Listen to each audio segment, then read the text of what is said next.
जय श्री राधे मित्रों, मैं सुभाष चंद्र शास्त्री आप सभी का यूट्यूब चैनल पर बहुत बहुत स्वागत करता हूं। मित्रों, श्री गणेश जी विघ्नहर्ता, संकटनाशन, गणनायक व बुद्धि के दाता, मनोरथ सिद्ध करने वाले माने जाते हैं। इनकी कृपा से सभी संकट दूर होते हैं एवं मनोरथ की सिद्धि प्राप्त होती है और सभी देवों में प्रथम पूज्य हैं। इनकी कृपा से सर्वत्र मंगल होता है। इनकी कृपा से धन धान्य, सुख, समृद्धि एवं हर प्रकार के मनोरथ की सिद्धि प्राप्त होती है। और इन्हीं कामनाओं के साथ में गणेश चतुर्थी का व्रत बहुत सारे भक्त, स्त्री व पुरुष गण किया करते हैं हर महीने। आज 7 जून दिन बुधवार को श्री गणेश चतुर्थी है। आषाढ़ कृष्ण पक्ष की चतुर्थी का व्रत आज किया जाएगा।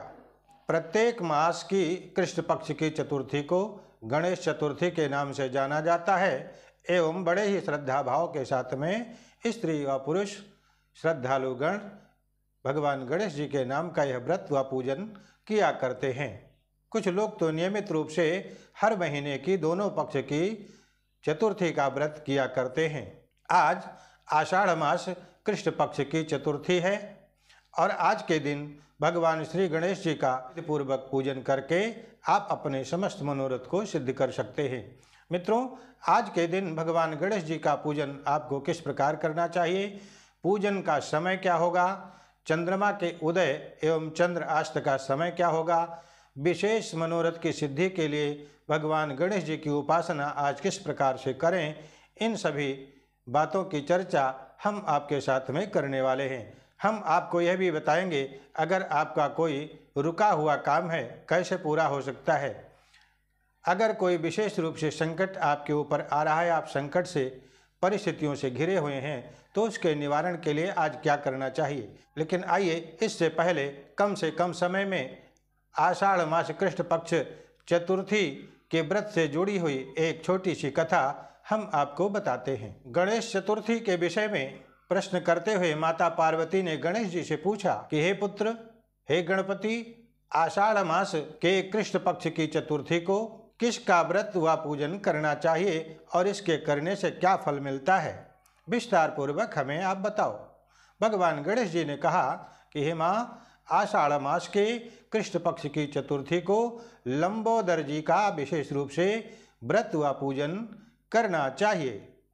इस व्रत की पूर्व काल की एक कथा भगवान गणेश जी बता रहे हैं कि प्राचीन समय में माहिष्मती नामक नगरी में महीजित नाम का एक राजा था। जो राजा धर्मपूर्वक प्रजा का पालन करता था, उसके एक भी संतान नहीं थी। संतान प्राप्ति के लिए राजा ने अनेक प्रकार के जप, तप, पूजन व दान इत्यादि किए, परंतु वृद्धावस्था तक उन्हें कोई पुत्र की प्राप्ति नहीं हुई।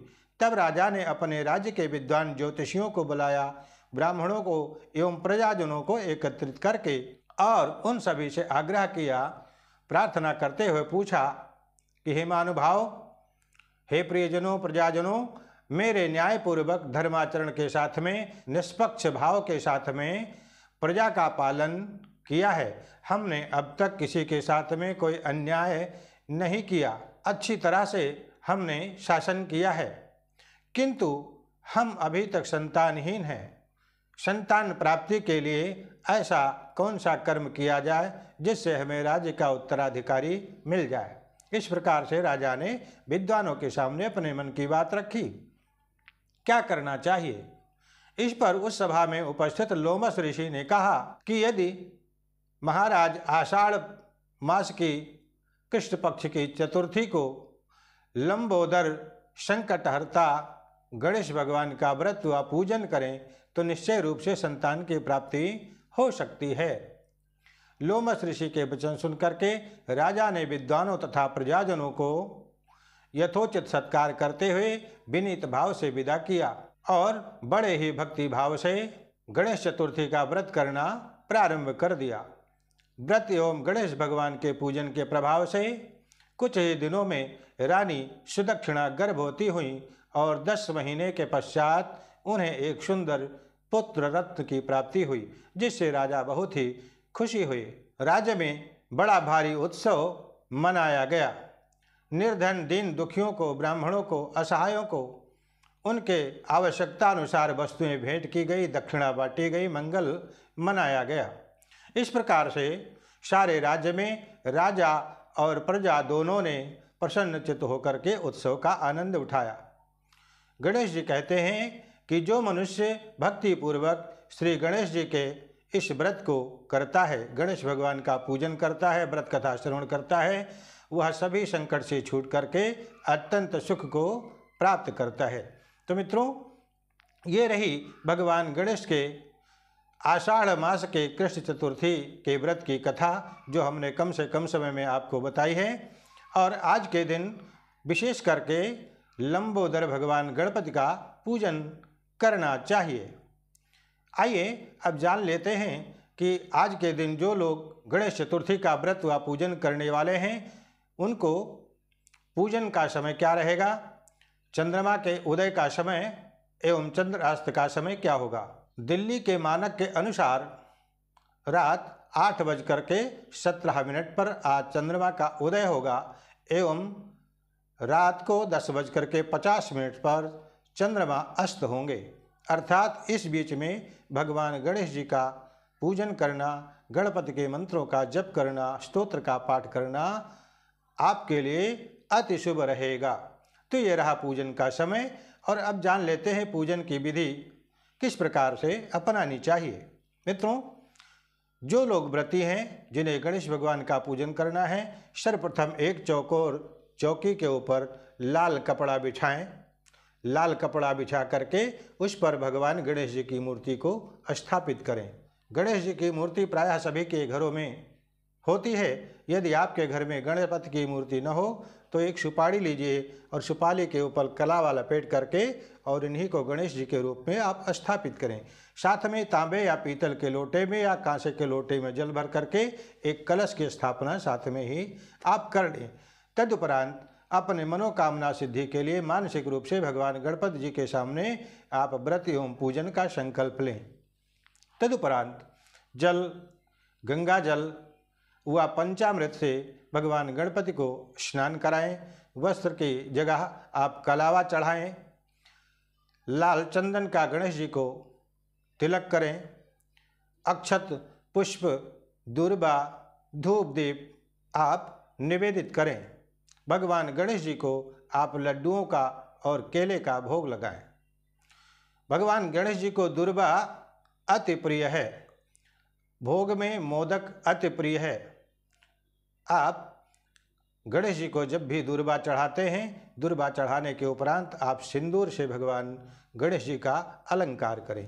तदुपरांत धूप दीप दे करके नैवेद्य चढ़ाएं, भोग लगाएं एवं भगवान गणेश जी की आरती उतार करके अपने मनोरथ की सिद्धि के लिए आप प्रार्थना करें।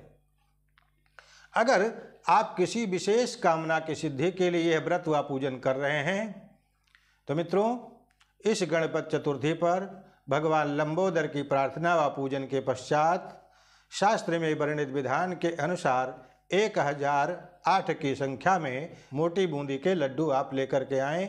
1008 की संख्या में, और श्री गणेश सहस्त्र नाम के साथ में एक एक मंत्र उच्चारण करते हुए एक एक लड्डू भगवान गणपति को आप अर्पित करें।